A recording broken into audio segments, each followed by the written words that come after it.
called 3 Perpetual Chords, and there's 3 sculptures which are sort of like a trail. They're in a sort of arc in the park. You can just see one from the other. So it forms a sort of like a walk, a promenade through the park, and a new sort of route. And they are these visualizations of 3 musical chords. So there's a 2-to-1, a 3-to-2, and a 4-to-3 ratio.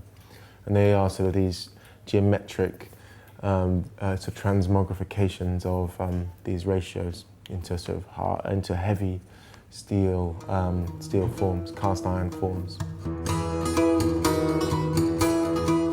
Well, it's been a really long process. It involves a series of cast patterns.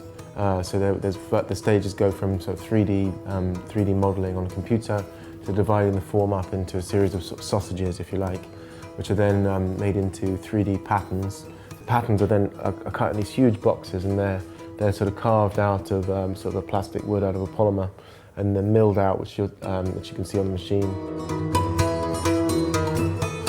And the patterns are taken to a foundry. And the furnace, they do everything from like Ministry of Defence to sort of CAT scans for the NHS. The foundry will then sort of pack the internal section with sand so that it becomes hollow.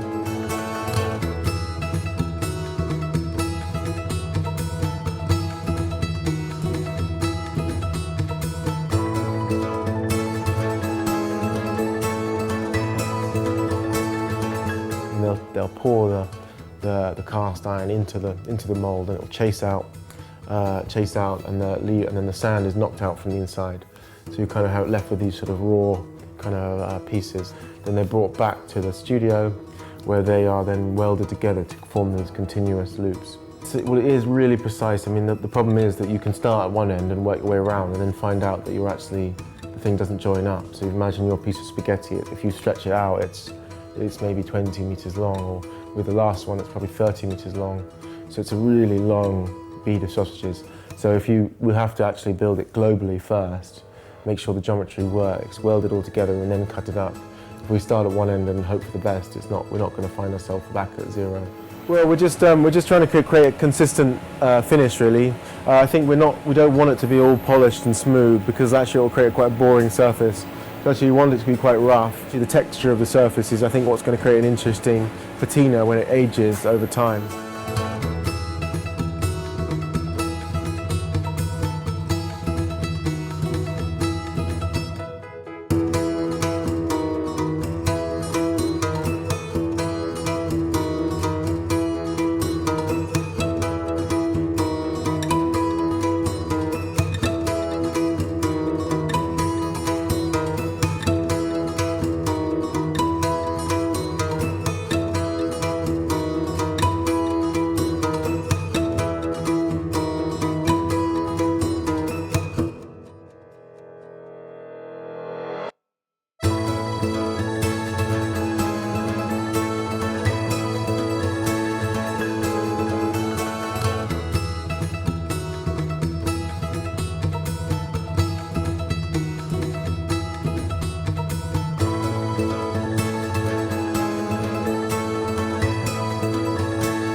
It's wonderful. We had a really great morning. We got them all into situ, and I'm really excited.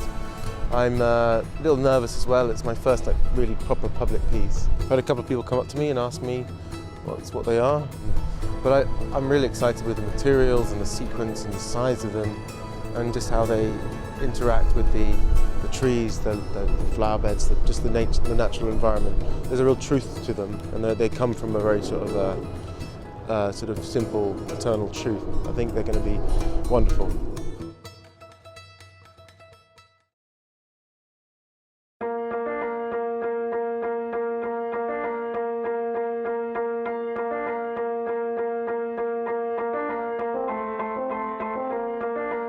think Barbara Hethworth would have been obviously sad that her piece had been stolen and melted down for scrap, but I think she would, aside from that issue, she'd be very interested by the pieces, the way that they create approach and how you enter into essentially the whole and you can stand in the centre of the sculpture.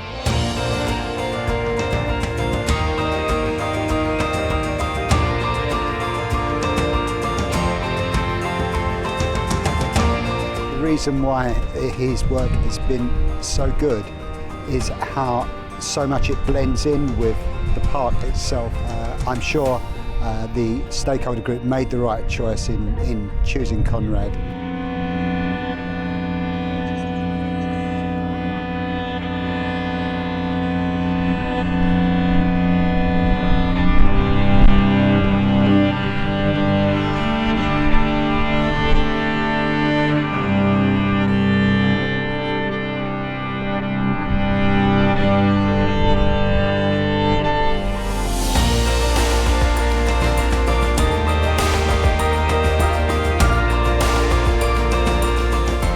First time I'm seeing the piece in real life, as it were. It's very creative, and already we've seen people walking around and interacting with the sculpture. One of the things about a work like this being in a public space is that the very shape of the pieces invites people to go up and touch them, and particularly kids to clamber over them. I think there'll be countless photos on Twitter of families sitting there having picnics, or you know, young people playing guitars, whatever. You want to go and sit there.